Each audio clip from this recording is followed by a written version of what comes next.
S block element को, और S block element जो चैप्टर नंबर 10 है, इससे पहले का जो चैप्टर है इसमें जो भी पोर्शन रहता है वो हम बहुत जल्दी खत्म करेंगे। ये 3 दिन की रिकॉर्डिंग क्लास होगी और इसके अंदर हम जितने भी टॉपिक हैं वो एस ब्लॉक के कवर करेंगे। तो स्टार्ट करते हैं चैप्टर को, एस ब्लॉक एलिमेंट।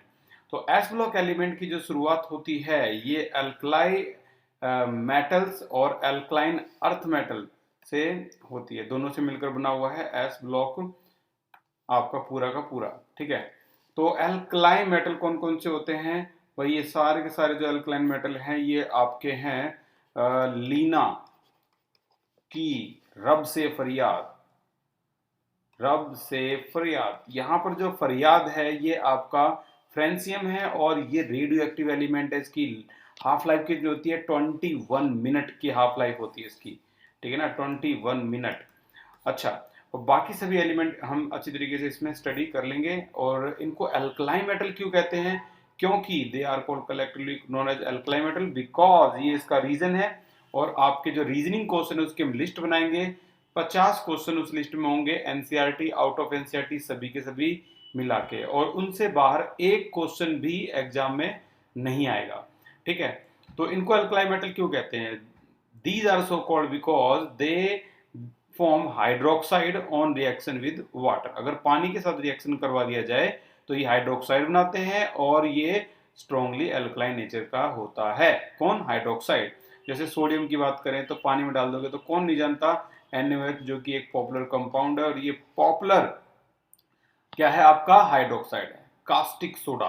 ठीक है ना। आगे अगर हम बात करें तो दूसरा जो ग्रुप होता है वो अल्कलाइन अर्थ मेटल का होता है। इसे क्यों कहते हैं? दीज आर सो कॉल्ड, इनको कहते हैं because their oxide and hydroxide are alkaline in nature. यहाँ पर ऑक्साइड भी आ गया है, वहां सिर्फ हाइड्रोक्साइड था आपका। ठीक है, यहाँ पर ऑक्साइड भी आ गया है। और ये जितने भी मेटल हैं they are found in the earth crust, earth की क्रस्ट पे पाए जाते हैं। फ्रेंसियम जैसे कि मैंने बताया हाईली रेडियो एक्टिव है और इसकी हाफ लाइफ कितनी है? सिर्फ 21 मिनट। ठीक है, ये 21 मिनट की इसकी क्या होती है? Half life. तो इस चैप्टर में हम एक नज़र एनसीईआरटी पे भी रखेंगे और एक अपने जो नोट्स हैं इन पे भी। तो यहाँ पर हम ये नोट्स बना रहे हैं एस ब्लॉक एलिमेंट के, alkali metal, alkaline earth metal. ठीक है, बेर महंगे करके सरकार बहुत रोई, इस तरीके से होगा। हमें सिर्फ और सिर्फ ये 4 एलिमेंट पे ज्यादा फोकस करना है, लिथियम, सोडियम, बेरिलियम, मैग्नीशियम। यही आपकी 11th क्लास है। तो पूरे चैप्टर को लगातार हम रीड करते रहेंगे। तो सबसे पहले अगर मैं लिस्ट बनाऊं तो आपकी ब्लैक लिस्ट का क्वेश्चन नंबर है, मैं इसको क्यू की जगह बी लिखूंगा। बी का मतलब है ब्लैक लिस्ट बन रही है आपकी। This is your B1, black list का क्वेश्चन नंबर 1। क्या है क्वेश्चन नंबर 1? भाई ये कह रहा है right the short note on diagonal relationship. ठीक है ना, राइट ए शॉर्ट नोट। तो right A short note on diagonal relationship, diagonal relationship. तो ये डायगोनल रिलेशनशिप क्या होता है? कुछ बच्चों को तो पहले ही पता होगा। तो क्या है? लिथियम अपने परिवार के मेंबर्स के कैरेक्टर शो करने की बजाय ज्यादा सिमिलर किसका पाया जाता है? मैग्नीशियम के। ठीक है ना, अपनी परिवार से ज्यादा सिमिलर होता है वो पड़ोस के मैग्नीशियम से। तो इसी तरह बेरिलियम आगे जाके यहाँ एल्यूमिनियम से ज्यादा सिमिलर होता है। तो ये एक डायगोनल बनाने वाला जो एरो है इसको हम बोल रहे हैं डायगोनल रिलेशनशिप, जहां पर लिथियम अपने परिवार के कैरेक्टर शो ना करके ज्यादा कैरेक्टर मैग्नीशियम के जैसे शो करता है। तो अगर आप ध्यान से ये देखोगे तो ये सेकंड पीरियड में है, ये थर्ड पीरियड में है। तो सेकंड और थर्ड पीरियड का जो नाम है ये आपकी डेफिनेशन में जरूर आएगा। तो आपको जो आंसर में यहाँ लिखना है वो ये है, मेन बात, a diagonal relationship is said to be exist between certain pair of diagonally adjacent element in the second and third period of the periodic table। यहाँ बात हुई है second and third period of the periodic table. ठीक है ना। Lithium shows diagonal relationship with magnesium और beryllium show diagonal relationship with आपका किसके साथ? एल्यूमिनियम के साथ। ये एल्यूमिनियम के साथ डायगोनल रिलेशनशिप शो करता है। तो ये थी आपकी डायगोनल रिलेशनशिप, समझ में भी आई होगी। अगला है क्वेश्चन हमारा ब्लैक लिस्ट का नंबर 2, B2। ठीक है, अब इस क्वेश्चन में क्या है? Right why are alkali metal not found free in nature. ठीक है ना, why alkali metals, why alkali metals not found free in nature, not found free in nature। Free की जगह कई बार नेटिव स्टेट भी बोला गया है। नेटिव स्टेट भी यही स्टेट होती है, इसमें कभी भी ये नहीं पाए जाते। अगर आप गोल्ड को देखोगे तो गोल्ड जो है आपका फ्री स्टेट में मिलता है। ठीक है ना, प्लेटिनम, गोल्ड, जितने भी प्रीसियस एलिमेंट है, किसी के साथ रिएक्शन करने की जरूरत ही नहीं है। ये जो एलिमेंट है एल्कलाई मेटल के, ये कभी आपको अर्थ में देखोगे तो ऑक्साइड की फॉर्म में मिलेंगे, Li2O हो गया, सोडियम ऑक्साइड हो गया।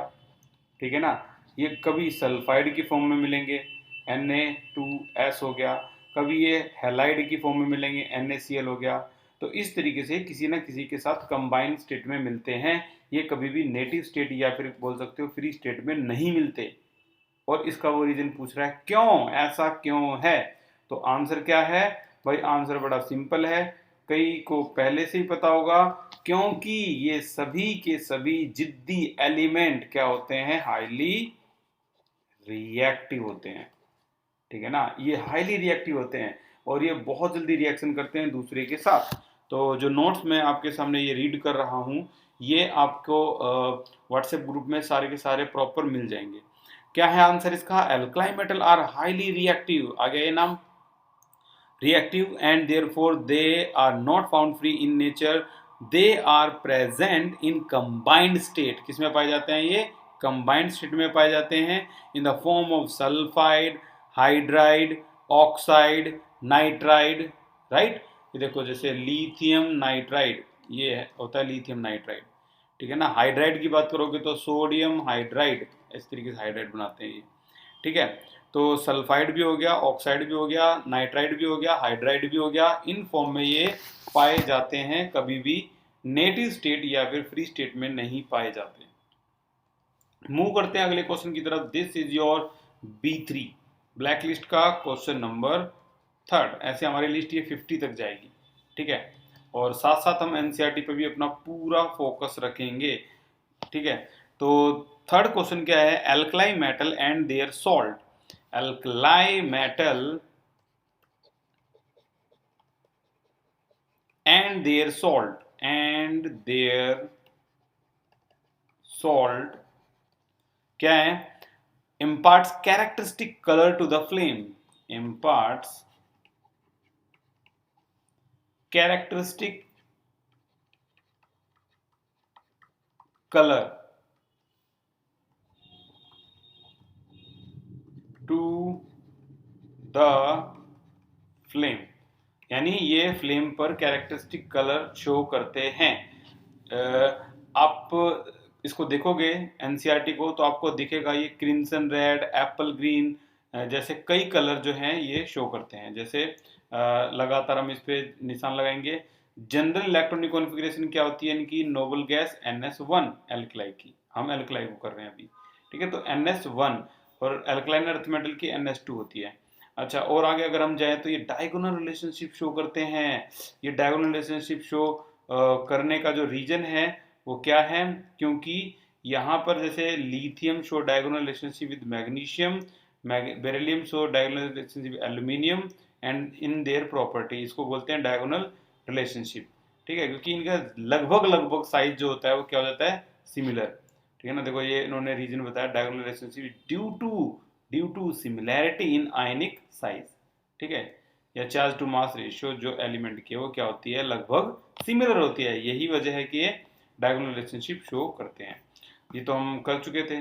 कैरेक्टरिस्टिक कलर की बात आती थी, इसको भी जल्दी जल्दी से रीड कर लेते हैं लाइन में जब चल ही रहे हैं। तो भाई एल्कलाई मेटल अब यहाँ से हो गया है शुरू, और एल्कलाई मेटल की जो इलेक्ट्रॉनिक कॉन्फ़िगरेशन है वो आपकी NS1 है। ये जितने भी हैं ये कभी भी फ्री स्टेट में नहीं मिलते। किस स्टेट में मिलते हैं? कंबाइंड स्टेट में मिलते हैं। और अगर इसका जो रीजन है वो ढूंढा जाए तो ये हाईली रिएक्टिव होते हैं। Atomic and ionic radii, top to bottom जाओगे या पूरी पीरियोडिक में किसी ग्रुप का नाम बताओ जिसका साइज सबसे बड़ा है, तो आंसर है एल्कलाइन मेटल का, क्योंकि ये बिल्कुल लेफ्ट में होते हैं तो इनका जो साइज है वो सबसे बड़ा होता है। ठीक है ना? तो पूरी पीरियोडिक टेबल में ऐसे ग्रुप का नाम बताओ जिसका साइज सबसे बड़ा है, तो आंसर है फर्स्ट ग्रुप यानी एल्कलाई मेटल। अच्छा, आयनाइजेशन एंथैल्पी देखा जाए, जब साइज इतना बड़ा है तो आयनाइजेशन एंथैल्पी क्या होगी? आयनाइजेशन एंथैल्पी आपकी लो होगी। कम थोड़ी एनर्जी दो, एक इलेक्ट्रॉन ये निकाल देते हैं बहुत जल्दी से। हाइड्रेशन एंथैल्पी पे भाई बहुत तगड़ी चर्चा होने वाली है। हाइड्रेशन एंथैल्पी लिथियम की सबसे ज्यादा होती है। जिसका साइज छोटा होता है उसकी हाइड्रेशन एंथैल्पी ज्यादा होती है, और इसको भी इलेबोरेट करके हम पढ़ने वाले हैं। ठीक है? और बाकी इससे पहले हम कैरेक्टरिस्टिक कलर पे आगे थे। जितने भी एल्कलाई मेटल हैं ये क्या शो करते हैं? Impart characteristic colour to the flame. और रीजन क्या है इसका, ये सोचने वाली बात है। रीजन क्या रहा होगा? तो रीजन देखो ये रहा, this is because heat from the flame excite the outermost orbital electron to the higher energy level. When the excited electron come back to the ground state, there is an emission of radiation in the visible region of spectrum, जो कि आपको नीचे दिखा रहा है। Colour कौन कौन सा है? क्रिम्सन रेड होता है किसका? लिथियम का। येलो, वायलेट, रेड वायलेट और ब्लू। ठीक है ना? तो ये अलग अलग जो कलर हैं ये दिखाए गए हैं। तो इन्होंने क्या समझाया, कलर कैसे शो कर सकता है ये जो ग्रुप है? तो बड़ा सिंपल बताया इन्होंने।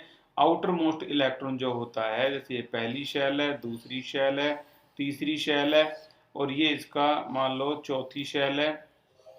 5 6 7 इन्फिनिटी तक कितनी बना सकते हो। यहाँ जो इलेक्ट्रॉन है अगर इसको लाइट मिली तो ये एक्साइट होगा और ये अगले लेवल पे चला जाएगा, अगले शेल में चला जाएगा, और उसके बाद ये ग्राउंड स्टेट में जरूर आएगा। ठीक है ना? और जब ये ग्राउंड स्टेट में आएगा तो हमें जो लाइट कलर दिखते हैं वो कॉम्प्लीमेंट्री दिखते हैं। तो ये इसका जो रीजन है ये इन्होंने एक्सप्लेन किया है। कभी भी कलर का कोई रीजन होता है तो वो क्या होता है? Electron. This is because heat from the flame excite the outermost orbital electron to the higher energy level. When excited electron come back to the ground state, there is an emission of radiation in the visible region. ये इसका reason है। तो यहाँ तक आपकी जो underlining है वो हो गई होगी, और आगे चलते हैं। ये ना किस तरह से डिटेक्ट कैसे होते हैं? मान लो लिथियम सोडियम तुम्हारे सामने रख दिया जाए, दोनों की अपीयरेंस एक जैसी है, दोनों के कैरेक्टरिस्टिक एक जैसे हैं। सॉरी, सोडियम और मान लो पोटेशियम को रख दिया जाए, ग्रे कलर के होते हैं दोनों के दोनों। ठीक है ना? तो आप पहचानोगे कैसे कौन सा है? दोनों के दोनों को पानी में डालोगे तो रिएक्शन होती है, आग लग जाती है। दोनों के दोनों को हवा में रखोगे तो ये ऑक्सीजन सॉरी एयर से भी रिएक्ट करते हैं और ये सुलगते हैं।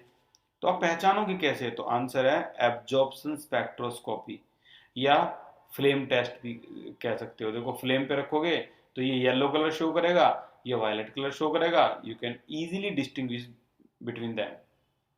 तो एल्कलाई मेटल को पहचानने का, डिटेक्ट करने का जो तरीका होता है वो तो एक तो फ्लेम टेस्ट हो गया, और दूसरा कौन सा है? डिटरमाइंड बाय फ्लेम फोटोमेट्री और एटॉमिक एब्जॉर्प्शन स्पेक्ट्रोस्कोपी। स्पेक्ट्रोस्कोपी की ऐसी टेक्निक है जिससे हम किसी भी एलिमेंट को इजीली डिटेक्ट कर पाते हैं। ठीक है? अच्छा, सभी एलिमेंट में से लीना लीना की रब से फरियाद, इन सभी में से सीजियम और पोटेशियम ही दो एलिमेंट है जिन्हें फोटो इलेक्ट्रिक सेल में इस्तेमाल किया जाता है। ऐसा क्यों? क्योंकि यही वो दोनों एलिमेंट हैं जो इजीली, इनका साइज बड़ा होता है। ठीक है ना? इनका साइज बड़ा होने की वजह से ये इजीली इलेक्ट्रॉन जो है वो निकाल देते हैं। क्यों? साइज इतना बड़ा है कि आयोनाइजेशन एंथैल्पी क्या हो जाएगी? वेरी लो, और लो आयोनाइजेशन एंथैल्पी की वजह से इलेक्ट्रॉन जल्दी से निकाल देंगे। और आपके फोटो इलेक्ट्रिक सेल क्या होते हैं? धूप में रख दो तो ये चार्ज हो जाते हैं बहुत जल्दी। ठीक है? तो वो इसीलिए हो जाते हैं क्योंकि उनमें जो इलेक्ट्रॉन जल्दी से निकलता है वो डायोड पे टकराएगा, या फिर ऐसी कोई फोटो इलेक्ट्रिक जो उनके पैनल होते हैं वो वही कामयाब होते हैं। आमतौर पर ये ब्लैक कलर का होता है फोटो इलेक्ट्रिक पैनल, और यहाँ पर वही एलिमेंट इस्तेमाल कर सकते हो जो जल्दी से क्या निकालें, इलेक्ट्रॉन निकालें। इलेक्ट्रॉन लगातार तेजी से निकालोगे तो आपको पता है ज्यादा इलेक्ट्रॉन के मूव करने से हम इलेक्ट्रिसिटी जनरेट कर सकते हैं। तो ये हो गया आपका ये पोर्शन यहाँ तक का पूरा खत्म। अब हम अपने उसी ब्लैक लिस्ट पे आ जाते हैं जो हम बना रहे हैं। तो ब्लैक लिस्ट में अगला क्वेश्चन क्या था, alkaline metal and their salt impart characteristic colour to the flame. ये कलर क्यों फ्लेम को देते हैं? तो आंसर क्या है, answer colour to the flame वही outermost electron. Main answer तो देखो इलेक्ट्रॉन है। किसी भी उसका कलर का रीजन अगर कोई पूछे तो मेन आंसर क्या है, इलेक्ट्रॉन। यही दो काम करता है, एक excite to the outermost level और फिर दोबारा से come back to the ground state. पहले एक्साइटेड स्टेट में जाएगा और उसके बाद ग्राउंड स्टेट में जाएगा, ठीक है ना। और जब एक्साइटेड स्टेट में जाएगा तो कोई ना कोई जो रेडिएशन है विजिबल स्पेक्ट्रम में वो एब्जॉर्ब करके जाएगा, और उसके बाद जब वो ग्राउंड स्टेट में आएगा तो क्या निकालेगा, कॉम्प्लीमेंट्री कलर, इस तरीके से, ठीक है। तो जो मेन रीजन है उसका वो इलेक्ट्रॉन है। अब एक्साइटेड ग्राउंड स्टेट आपको एक्सप्लेन करना आ गया है। नेक्स्ट की तरफ मूव करते हैं। दिस इज योर B4, ठीक है। चलो B4 को भी देख लेते हैं हम, हमारे पास क्या केस है, जितना अभी तक हमने एनसीईआरटी में पढ़ा है उस हिसाब से। तो क्वेश्चन है, why are potassium and caesium, NCERT का एक्सरसाइज का क्वेश्चन है, why are potassium and caesium rather than lithium used in photo electric cell, ठीक है ना। Why are potassium and caesium rather than lithium, lithium की बजाय, ठीक है ना, used in photo electric cell, used in photo electric cell, इनमें क्यों इस्तेमाल किए जाते हैं, कौन कौन, पोटेशियम एंड सीजियम को। तो आंसर है इन दोनों का साइज बड़ा है, ठीक है ना, इन दोनों का साइज बड़ा है, और साइज बड़ा होने से इनकी आयनेशन एंथैल्पी लो होती है, ठीक है, और वो इजीली क्या कर देते हैं, इलेक्ट्रॉन रिमूव कर देते हैं। तो साइज बड़ा और आयोनाइजेशन एंथैल्पी, जैसे मैंने बताया आपको, आयोनाइजेशन एंथैल्पी, इसको रिप्रेजेंट करते हैं डेल्टा IH से। जो आयनाइजेशन एंथैल्पी है वो लो होती है, क्या होती है, लो, और साइज इसका क्या होता है, दोनों का बड़ा। तो हम रीजन में क्या लिखेंगे, रीजन है potassium and caesium has much lower ionization enthalpy than that of lithium. Lithium का साइज बहुत छोटा होता है और वेरी हाई आयनाइजेशन एंथैल्पी लगेगी। अब जो सनलाइट है उसके अंदर इतनी ज्यादा आयनाइजेशन एंथैल्पी नहीं है कि लिथियम का इजीली इलेक्ट्रॉन मूव करवा दें और इलेक्ट्रॉन के सर्कुलेशन से इलेक्ट्रिसिटी जनरेट करवा लें, ठीक है। तो than that of lithium, these metal on exposure to light easily emit electron, but lithium does not, lithium ऐसा नहीं कर पाएगा, ठीक है। अब दूसरी बात आती है, नेक्स्ट क्वेश्चन के लिए थोड़ा सा सेटअप हमें तैयार करना पड़ेगा। तो अगले क्वेश्चन के लिए थोड़ी मेहनत करते हैं ताकि ये समझ पाए हम। Reaction of alkali metal with air, कितनी अजीब बात है, रिएक्शन विद एयर। अगर आप लिथियम को एयर के साथ रिएक्ट करवाओगे तो ये आपको क्या बना के देगा, Li2O यानी नॉर्मल ऑक्साइड, ठीक है। यहां पर ऑक्सीजन जो है वो 2 नेगेटिव चार्ज है। अगर सोडियम को आप ऑक्सीजन से रिएक्ट करवाओगे तो पहले तो ये हो सकता है Na2O बनाए, लेकिन फिर दोबारा से रिएक्ट करके ये Na2O2 बनाता है, और इसको बोलते हैं, ये आपका नॉर्मल ऑक्साइड नहीं है, ये आपका है पैरोक्साइड, ये पैरोक्साइड है।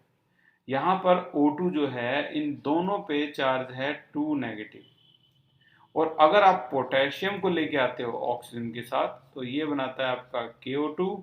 इसका जो यहाँ ऑक्सीजन है ये आपका है super oxide. This is super oxide. क्या होता है? O2 single negative. तो एक होता है ऑक्साइड, पैरोक्साइड, सुपर ऑक्साइड। ठीक है, तो ये आपके हैं रिएक्शन विद एयर।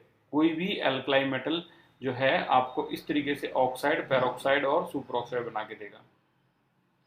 अब एक बात तो देखो साफ है, चलो आपने इसके बारे में पहले ही पढ़ा होगा चैप्टर नंबर 2 में, तीनों के बारे में। ऑक्सीजन और इसको देखोगे तो देखो लिथियम सिंगल पॉजिटिव होता है, पूरे एल्कलाई मेटल सिंगल पॉजिटिव होते हैं। 2 से मल्टीप्लाई करो तो क्या है आपका आंसर? +2। तो ऑक्सीजन यहाँ पर क्या है? -2। तो यानी सिंगल O के ऊपर -2 ऑक्साइड।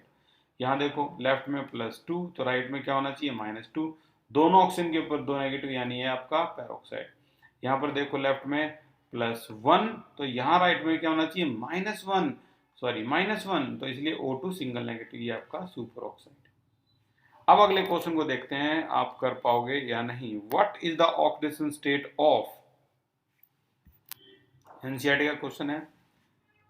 क्वेश्चन नंबर तो लिखना ही नहीं है ना, बी ब्लैक लिस्ट का है number 5। This is your B5। क्या है? What is the oxidation number of,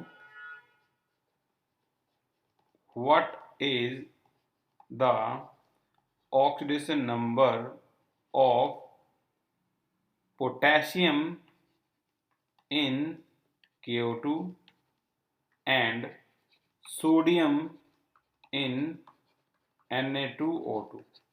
तो पहला क्वेश्चन है इसका, पोटेशियम इन KO2। यहां पर हम लिखेंगे K पॉजिटिव है और O सिंगल नेगेटिव है, यानी since superoxide is used and the compound is neutral, since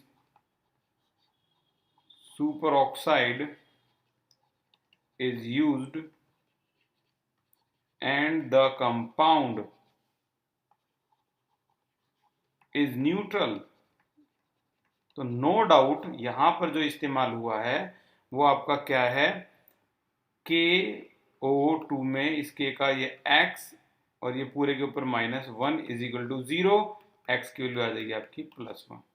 ठीक है, तो ऑक्सीडेशन स्टेट होगी आपकी +1। कई बच्चे क्या करते हैं? 2 से मल्टीप्लाई कर देते हैं और ये आपका आंसर ले आते हैं 2 to the 4 -0, K की वैल्यू +4। यार कभी ऐसा हो सकता है कि K 4 इलेक्ट्रॉन निकालता हो पोटेशियम?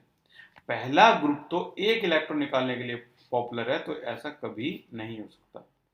तो ऐसी आपको एक्सप्लेनेशन इसकी देनी है। सेकंड केस है आपका क्या? Na2O2, यहां सोडियम है। अब 2 से मल्टीप्लाई अगर मैं करूं तो यहां पहले ले देता हूं since peroxide is used and the compound is neutral, तो नो डाउट यहां पे आपका क्या इस्तेमाल हुआ है? Na2O2 के केस में ये है आपका 2x और ये आपका पैरोक्साइड है, तो -2 इज इक्वल टू 0, यानी 2x इज इक्वल टू +2। यहां भी आंसर आपका जो आएगा +1 आएगा, तो ऑक्सीडेशन स्टेट जो है वो +1 है। इस तरीके से आपको फाइंड आउट करना है। ठीक है, तो ये क्वेश्चन भी होता है खत्म, सोडियम का भी। अब यहाँ पे बात आती है कि आप इसमें और कितनी केमिकल जो प्रॉपर्टी है वो इसकी कर पाओगे। तो इसी से जुड़ा हुआ जो क्वेश्चन है वो एक और लास्ट क्वेश्चन जो है ये भी हम देख लेते हैं एक बार जल्दी से। क्वेश्चन है आपका,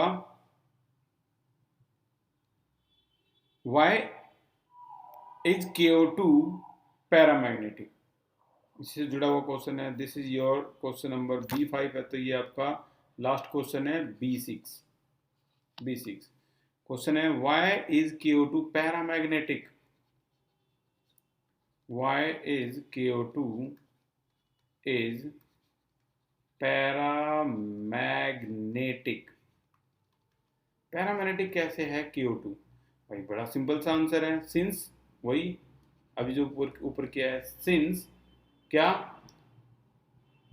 super oxide. Super oxide is used, जो कि होता है O2 single negative, is used therefore O2 single negative. याद करो चैप्टर नंबर सेकंड को। Sigma 1s2, sigma star 1s2, sigma 2s2, sigma star 2s2। उसके बाद क्योंकि ऑक्सीजन है तो पाई 2p x equal pi 2p y। फिर से सॉरी, यहाँ पर एक और आएगा सिग्मा 2p z, क्योंकि 1 2 2 1 होता है इन केस ऑफ ऑक्सीजन। तो 1 2 फिर से 2 pi star 2p x equal pi star 2p y। चलो इलेक्ट्रॉन फिल करते हैं। हालांकि ये भी आएगा सिग्मा स्टार 2pz, लेकिन ये यूज नहीं होगा। चलो टोटल इलेक्ट्रॉन कितने हैं भाई इसमें? 16 प्लस 1 17। तो देखते हैं 2 प्लस 2 प्लस 2 प्लस 2 2 2। तो ये हो गया आपके 2 और 2 8, 2 10, 2 12, 14, 16 और एक इलेक्ट्रॉन और आ गया 17। तो इन सभी में अगर आप देखोगे तो एक इलेक्ट्रॉन आपका यहां पर अनपेयर इलेक्ट्रॉन आ गया। और अनपेयर इलेक्ट्रॉन का सीधा मतलब क्या होता है? This is your para magnetic. तो अनपेयर इलेक्ट्रॉन की वजह से ये पैरामैग्नेटिक है। Because of one unpaired electron pi star 2p y। Counting mistake, अच्छा ये 2 रह गया था। ठीक है ठीक है ठीक है ठीक है ठीक है, ये 2 रह गया था। तो कईयों ने सोच भी लिया होगा 2 प्लस 2 प्लस 2 प्लस 2 10 प्लस 2 12 14 16 और एक इलेक्ट्रॉन यहाँ पे आएगा आपका। अच्छा 8 10 12 13 14 15 2 2 4 2 6 2 8 2 10 2 12 2 14 2 16 और एक इलेक्ट्रॉन ये रहा 17। ये 0 है। तो कहाँ पर है unpaired electron? Pi star 2p y में unpaired electron. Therefore this is paramagnetic. तो होपफुली आपको बहुत सिंपल समझ में आया होगा कि क्यों पैरामैग्नेटिक है, और हमारे जो लिस्ट के 6 क्वेश्चन जो हैं वो खत्म होते हैं। Thank you so much for the class.